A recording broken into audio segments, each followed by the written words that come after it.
This is part 3 of chapter 9. We finished glycolysis and Krebs and oxidative phosphorylation, and now we get into kind of the I'm screwed, I don't have enough oxygen, so I need to do fermentation step. Now, cellular respiration that we talked about is aerobic, meaning it requires oxygen. Like when I'm doing aerobics, I'm using a lot of oxygen. And it only occurs under aerobic conditions. This actually refers to only the Krebs cycle. Glycolysis will occur in the absence of oxygen. It is an anaerobic process, meaning without oxygen. And for fermentation, glycolysis gets combined with fermentation. I think I misspoke, but that's okay. So glycolysis makes ATP with or without oxygen, as I mentioned, and you couple it to fermentation to continue to produce ATP. This is a little bit inaccurate where it says couples with fermentation to produce ATP. The ATP production is occurring in glycolysis, not as a result of fermentation. We'll show you why.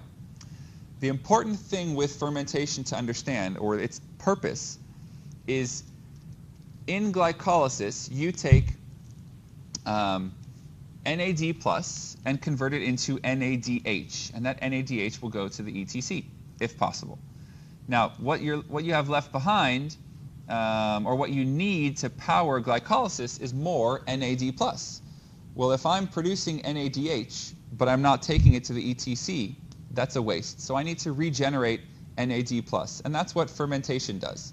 It takes this NAD plus, and it takes the NADH that was created by glycolysis and remakes NAD plus so that glycolysis can run again.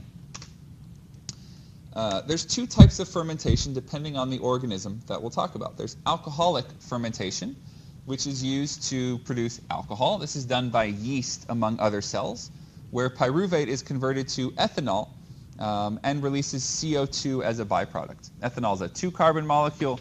Pyruvate is a 3-carbon molecule, and this produces alcohol.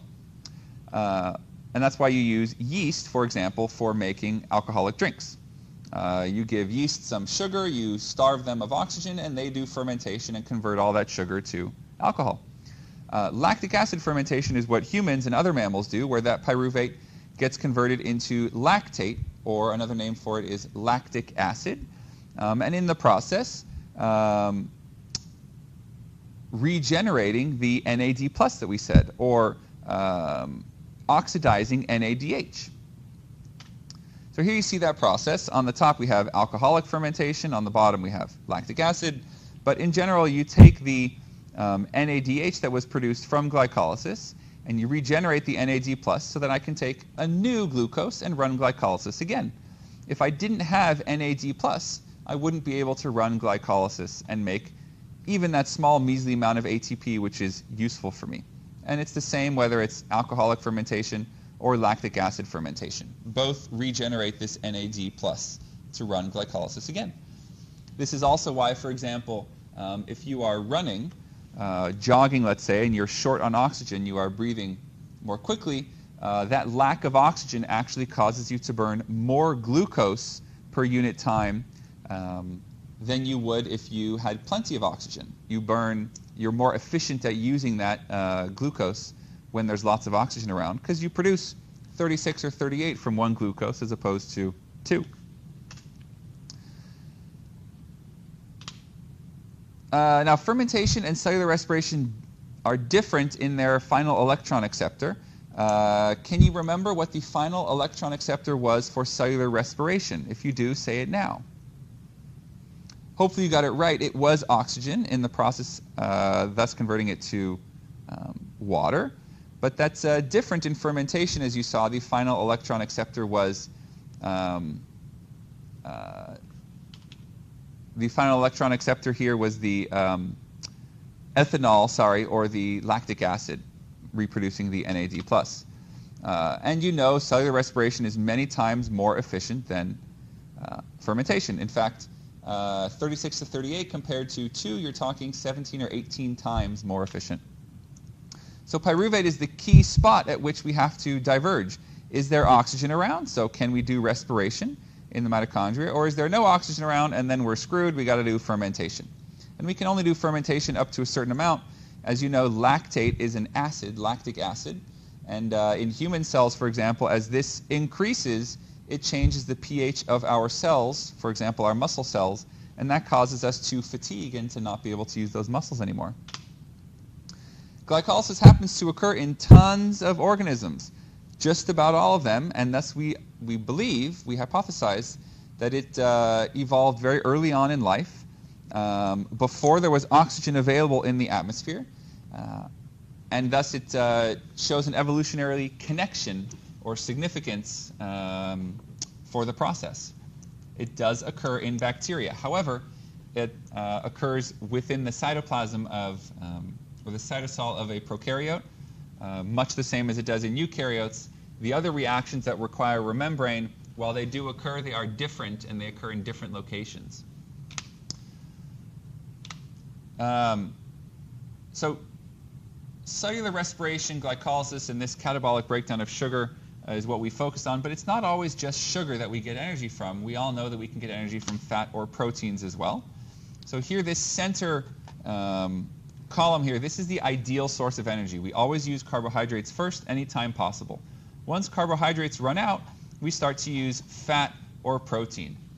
So for example, some of you might have run on a treadmill and seen on the front of the treadmill your fat burning zone, if you like.